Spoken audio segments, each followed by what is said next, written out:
Hundreds of vessels move in and out of ports, bays and waterways around Australia each day like a symphony. The code that makes this aquatic orchestra work so seamlessly is the understanding of marine radio.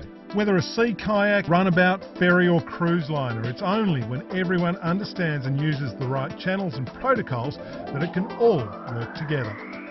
Welcome to ACMA TV, and today we're going to visit some of Sydney's best boating locations to hear from the experts about marine radio. Even the best prepared boaters can run into problems, and that's why it's so important to not only have but know how to use your VHF radio. That's exactly right. Now there are two main types of marine radio for non-commercial vessels. They are marine VHF and 27 meg. VHF is now the predominant form of communication on the water because of the networks of base and repeater stations available around Australia. VHF radios have much better coverage, range, not to mention less interference than the older 27 meg radios. In every state in Australia there are dedicated teams of marine rescue workers, from volunteers to police. These teams work around the clock to ensure the safety of recreational boat owners and commercial vessels. We're here at one of Australia's oldest and most iconic signalling stations, South Head in Sydney.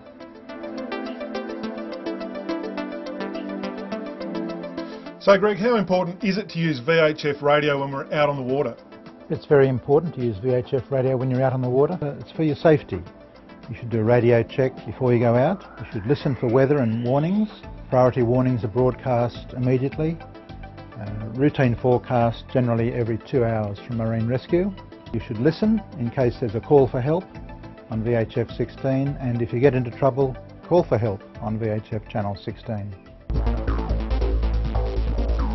Earlier this year, while on a typical fishing expedition, Peter was caught out when a strong southerly wind picked up. Knowing this part of the harbour well, Peter decided it was best to find a more sheltered spot to fish until the wind died down. When Pete's normally trusty engine suddenly stopped, he found himself drifting steadily toward the rocks. Peter decides to call for immediate assistance on VHF radio emergency channel 16. Mayday, mayday, mayday. This is Pete's boat, Pete's boat, Pete's boat. Mayday, Pete's boat. Inside North Head at Old Man's Hat. About 100 metres from the rocks. Strong wind blowing me towards the rocks. Engine has died and won't start. 2 persons on board. 5 metre silver runabout. I need immediate help. Over. At South Head, one operator takes down all the details while the other places are called to the water police and the nearest rescue boat. Marine Rescue radio back to Peter. Mayday, Pete's boat, Pete's boat, Pete's boat. This is Marine Rescue Port Jackson. Marine Rescue Port Jackson, Marine Rescue Port Jackson. Received Mayday, confirming your position at Old Man's Hat, 100 metres from the rocks and 2 people on board. Please make sure you have the life jackets on and put out your anchor. Rescue vessels are nearby and will be there as soon as possible. Stay on this channel. Over. Peter replies, still on the emergency channel 16. Mayday, Marine Rescue, this is Pete's boat. Pete's boat. Position and person on board correct. I will put out the anchor. Over. Marine Rescue Port Jackson, having now spotted the distressed vessel through the binoculars to confirm the position, puts out a call to all nearby vessels. Mayday relay, Mayday relay, Mayday relay. All ships near North Head, all ships near North Head. This is Marine Rescue Port Jackson. Marine Rescue Port Jackson. Mayday relay, Pete's boat. Silver 5 metre runabout being blown toward the rocks at Old Man's Hat. Position south 33 degrees 49.3. East 151 degrees 15.4. 2 people on board. Any vessel able to assist, please call Marine Rescue Port Jackson on this channel and advise your position and the assistance available. Over. Meanwhile, the water police and a marine rescue vessel have been dispatched at high speed. Pete's boat, this is Marine Rescue Middle Harbour 30. We have received your mayday and are proceeding to your location for all haste. Out.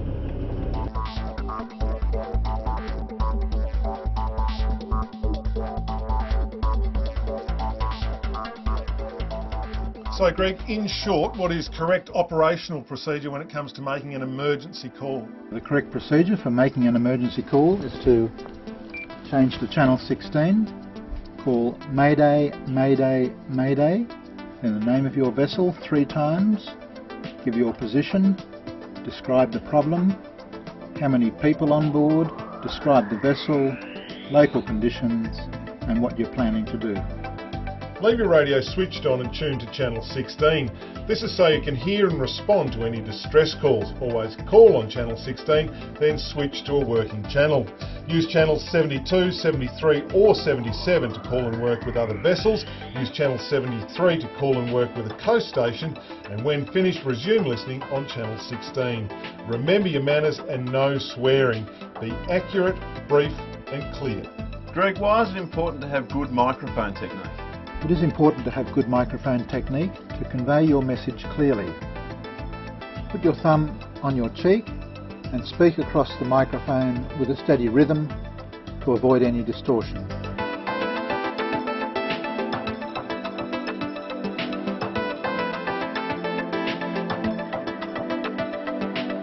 Now, what are the things you need to think about with your marine radio, things you can check before you go out to sea? Okay, the three main things that you want to check before you head out to sea. The first one would be the radio unit itself and the handset. So obviously you want to make sure it turns on, all your channels are lighting up so you can highlight your channels. You also want to make sure a lot of boats are exposed to salt spray, things like that when they're out, so they can corrode, they can get a little salt build up, things like that. So you want to make sure when you're finished for the day you clean it off so next time it will be free of corrosion. The second one is your aerial. You want to make sure that it's actually attached to your boat. People take them off for storage, put them in garages, things like that. So make sure your aerial's on, it's attached, it's elevated, free of any obstruction. And the other thing about aerials, they can become flaky from UV, sun effects, things like that, salt. So you want to make sure it's not flaky or crumbly, it's in good condition. And lastly, your battery. You want to make sure that it's fully charged because obviously the radio's not going to work without a charged battery. Some people like to have a separate battery bank purely for their radios as an extra safety sort of consideration. They believe that, if everything else fails, your electronics, that's fine. You've got the extra battery there purely for your radio for that emergency situation if it arises. Thanks for watching ACMA TV. Now remember, next time you're on the water, use your marine radio to log on with local rescue services. And jump on the ACMA website for your copy of the VHF handbook.